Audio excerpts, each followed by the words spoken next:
Hey guys, it's David here, and welcome to Hot Tuck Tapes, where I share my thoughts on RuPaul's Drag Race. Spoiler alert, but if you don't want spoilers, why the hell are you watching a review? And little disclaimer, I am not a drag queen, nor an expert on drag in any way. I'm simply a fan of the show who wants to generate a discussion with you other fans on the interwebs. So this is the week that many of us have been waiting for. It is the Snatch Game. I came in nervous for Valentina. I saw the screenshot of her as Miss Columbia. I really wanted it to be funny, so I will say full disclosure, I was rooting for her from the beginning on. Before we even get to the challenge, this episode was already dropping moments. Farrah discussing with Nina how she needs to step her attitude up. It just came off as a little jealous tantrum with her just saying, I wish that Ru would look at me the way that she looks at you. I love Farrah. I feel like I'm laughing at her in an endearing way, because like homegirl crying, it's like seeing Kirby get deflated. So after that little moment, they wasted no time. They got right into the challenge. I feel like they assumed everybody had already been talking about it on Facebook all week because like we were. And so they're announcing their characters. Nina Bonina Brown announces she's doing Jasmine Masters, and I literally yelled at the screen. I'm not kidding, I'm not tweeting, I'm screaming like some basic Twitter person. I am saying that I physically vocalized when she announced Jasmine Masters. I was so excited. I love Jasmine Masters. I have all of the things to say. RuPaul did actually formally announce the Runway challenge in the Workroom for a change, and I think that's because they were transparently RuPaulizing for last season's look of 1,000 Madonnas, night of 1,000 Madonnas, 10,000 Madonnas. I don't know, it was really kimono Madonnas. So they had hopes to redeem themselves from that, and we will get to how they did with that task in a moment. But first, Snatch Game. I was honestly surprised that Farrah Moan knew who Gigi Gorgeous was and was so courageous to bring Gigi Gorgeous to the Snatch Game. Although I think Gigi just didn't have enough content to be super funny, I will give it to her that I felt like this was a pretty accurate representation. It reminded me a little bit of Tatiana's Ariana Grande in All Stars 2, where I was like, oh, that's a very accurate interpretation. You're doing the role, but even if you do it really accurately, is she gonna be funny? Meh. So as I mentioned, I came into this nervous about Valentina, and I will say I personally was very impressed with her risk-taking. She was making big acting choices. I love that she was one of many who just like did not care about answering the question when she tore up her question sheet and just said, I can't win anything. I thought that was, you know, good for her. I didn't think that she was such a risk taker. I thought that she would like play it safe, try to be pretty, give a little wave or whatever, but she really went for it with the streaming makeup and just kind of like acting off the walls crazy. I would imagine that if this was like a stage production, the audience would go crazy for that kind of risk taking. So props to her for taking a risk. Shea Coulee as Naomi Campbell also killed it. I loved her look. I love that she was just fearless with her very arrogant Naomi Campbell's answers. One joke I remember getting me was her reference to the prepaid cricket phone while trying to shade Jasmine Masters behind her. I am a sucker for shady technology jokes. And of course, I've got to mention Nina Bonina Brown as Jasmine Masters. I love how little shit she gave about answering the questions. I think she was very well cast given the trajectory she's followed over the last few episodes of trying to be like the checked out queen. So I lived for it. I will say, side note, a lot of these queens kind of sidestep the answers altogether just by not answering the questions. But do you guys think it's funnier when they have a funny answer to the actual like specific question? Or do you think that the judges look more for them answering the questions as the character would and don't really care whether they give any attention to the setup? Aja as Alyssa, I mean, why couldn't you just like let Violet Chachki take that and have the last word on it? Alyssa Edwards already reacted to Violet Chachki doing the impression. It was a great impression. I don't remember if she won that week, but I loved her impression of Alyssa Edwards. There were some bonus clips on Logo of the other queens in the workroom trying to convince her to do Crystal instead of Alyssa. I wish she would. Not sure it would have been better, but honestly, anything could have, because I was asleep. There were a few other duds. Peppermint as Nene Leakes. I mean, it's established by now that she's not necessarily an acting queen, so I wasn't expecting great things from her. Cynthia, bless her soul, as Sofia Vergara. I don't understand what I felt bad for her. I will hand it to her though. At the end, when Valentina made the cocaine joke, I personally, as somebody who's half Colombian, cringed. And I didn't know whether Cynthia, in character as Sofia Vergara, who's Colombian, was like maybe going for like a defense of Colombia, and it was misinterpreted by the judges / edited to seem like she was just being bonkers in some irrelevant fashion. But I'm gonna just give her a little benefit of the doubt that maybe her ears perked up at a reference to Colombia and cocaine, and she wanted to like do her best at coming to the country's aid as Sofia Vergara, played by Cynthia Lee Fontaine. People were going crazy over Sasha Velour playing Marlena Dietrich, and I will say, full disclosure, I did not know who that was. As an actor, I guess I should be ashamed. But even if I didn't know the person, I didn't know what necessarily was super unique about her characterization, because all I really saw was a distinct look, for sure, and just like her doing a solid German accent.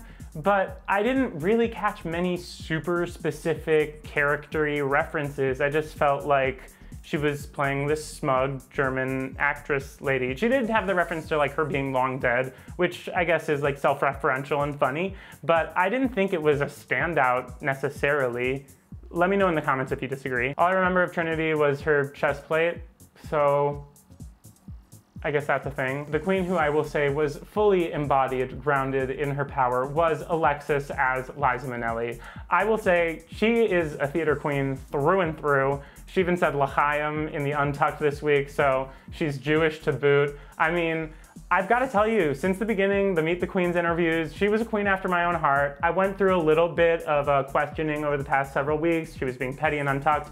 But after seeing her Liza, I'm sold again on Alexis. Liza Minnelli is one of those impressions, much like Cher, as Chad Michaels talked about. A lot of people do this impression, and a lot of people do it as this like larger-than-life caricature. And yes, these divas are larger than life, but that's why it's all the more important to be accurate to their mannerisms. And I felt like Alexis Michelle truly did a great job impersonating Liza Minnelli. I live for a good Liza impression, so this one had my heart. So one of my favorite things about RuPaul's Drag Race is that it can slingshot from like this ridiculous Snatch Game, farcical, larger-than-life stuff. And then we're in the workroom, and for the second week in a row, we're talking about pretty important and prevalent issues in the gay community. Peppermint came out officially as trans to the rest of the cast, and as much as the editors have clipped the show, I'm glad they're giving some serious screen time to these conversations. I mean, on a personal level, since I became interested in drag, I've had a lot of people who are less knowledgeable about the LGBT scene in general asking me, are drag queens trans? Do they want to be women? What is the difference between a drag queen and somebody who is trans?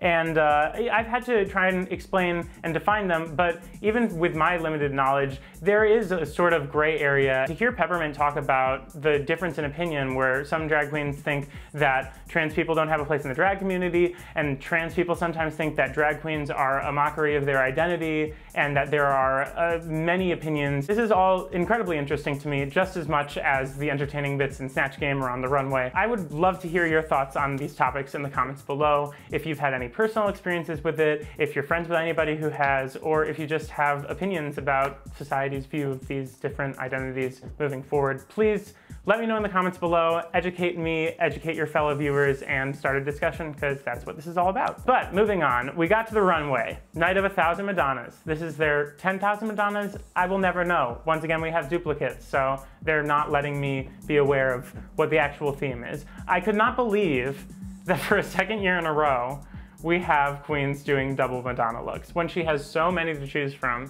And like, you know that they had seen each other's looks in the workroom. Then I went back, and of course there are bonus clips of those queens saying, well, I'm gonna do it better. And once I saw them on the runway, I was like, I knew that they were gonna be bitchy about it and try and like do the who wore it best, but don't they care about us viewers at home and having diversity in their looks and giving us a runway that is colorful and varied?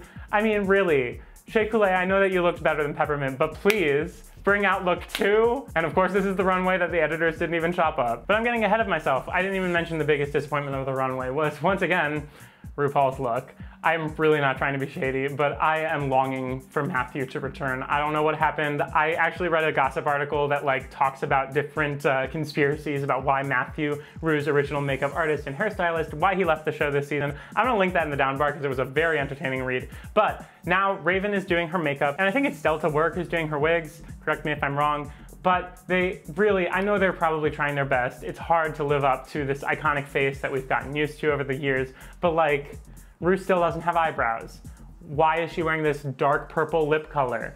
Why is the hair pink and blending with the background? Like, that's not even a styling issue with regard to Ru as a drag queen. This is just basics of TV. Ru's favorite color isn't fringe, I'm pretty sure. Aja came out and I felt like she looked like a Walmart TJ Maxx version of the look she was trying to do. Alexis Michelle's gown was giving me like some tailored pageant reminded me of Roxy Andrews in a very good way, to all you shady bitches out there. Also, Trinity Taylor's outfit was very accurate. I watched a little bonus clip, and even Nina gave it to her that this look was tailored and was made with so much specificity. I am really enjoying Trinity's eye for detail. She's been growing on me steadily throughout the season, and especially in this week's Untucked too, where Shay and Aja were teaching her about edges, and she just fully admits, like, I don't know what that is, and then they go on to just talk about how she actually means well, and her specific criticisms are only to help, and yada yada. I'm digging that she doesn't beat around the bush. She just knows that she has a foundation as a queen, that she's established herself in her skill set, and I have a lot of respect for somebody who just will represent themselves well with no bullshit. Pheromone's outfit definitely saved her. I thought that that was also a very detailed interpretation of Madonna's Super Bowl look. I got everything she was going for when she walked in.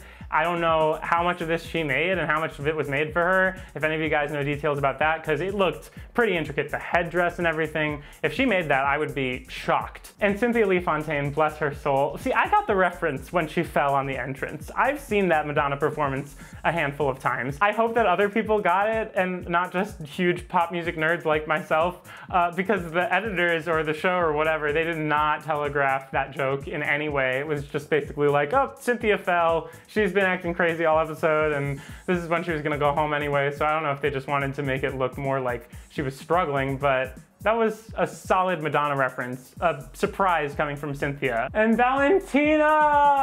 Why didn't you win this challenge? She was just as risky, if not more, with her runway look as she was with her Snatch Game interpretation. I mean, homegirl came out naked with some bars. She really is continuing to push herself, surprise the judges. She's not just like out there being pretty, and I hand it to her. That said, I was living for Trinity taking her down a peg in Untucked. I will say Valentina is probably not acting the most humble, especially lately. I think that she's just been getting in herself a little bit. So while she's like luxuriating on the little ottoman or whatever, saying like, I'm so great, or whatever she was saying, Trinity's just like, girl, you came out with some cardboard on, whatever, in this, you know, perfectly, uniquely tailored execution of a Madonna look. So instead, Alexis won the challenge. I think that she was a safe pick for the winner of this week. Valentina would have been like the risky win. I can't believe she didn't even make top 3 though. That's just obscene. That was not a safe, anyway, but Alexis won, well deserved. Cynthia went home. I think we all saw that coming. It at least produced a great lip sync. Peppermint did the most in that very constricting outfit, so props to her. The robot was a moment. And lastly, a few honorable mentions of the episode. Nina Bonina Brown suspecting that Aja stole her clown white makeup in a bonus video found on Logo. 2 moments from Untucked. Shay's motivational speech to Nina that she has to cut the negative bullshit. Sister to Sister, our first Some Queens Branch Off to Talk Some Shit segment of this season's Untucked. I love it when a few girls go outside to smoke and like say their real opinions about the group. It's sort of a callback to when they had the silver and the gold rooms in like season 6 and earlier, where the queens could actually talk about other queens without them being in the room. Now that it's all kind of a shared space, it's a little bit more RuPaul's Best Friend race, especially with this cast. And for the most part, I like how supportive they are of each other, but I will say that sometimes a few queens talking some shit can make for some entertaining TV. So I would look forward to a little bit more outside smoking scenes in the future. If you can just like get one equal to Katya's stretching on the little banister thing from season 7, that's my all-time favorite outdoor Untucked scene. When I think about like the smoking sections, that's the image that comes to mind. What's your favorite outdoor Untucked scene? Spilling some shit. Let me know in the comments below. Anyway, that's all she wrote for this week. There was like a lot to unpack in this week's episode. Please let me know all of your opinions in the comments below, as always. And in case you didn't know, I recently did drag. I had a little makeover. I just posted the conclusion of the series this week, so I will put all 3 parts of my drag transformation in the comment section below. You can meet Davida Loca. And of course, don't forget to thumbs up this video if you liked it, subscribe if you want more videos from me, and let me know what else you'd like to see on this channel. Other than that, I thank you guys so much for watching, and I will see you very soon. Okay, bye. Basics of TV.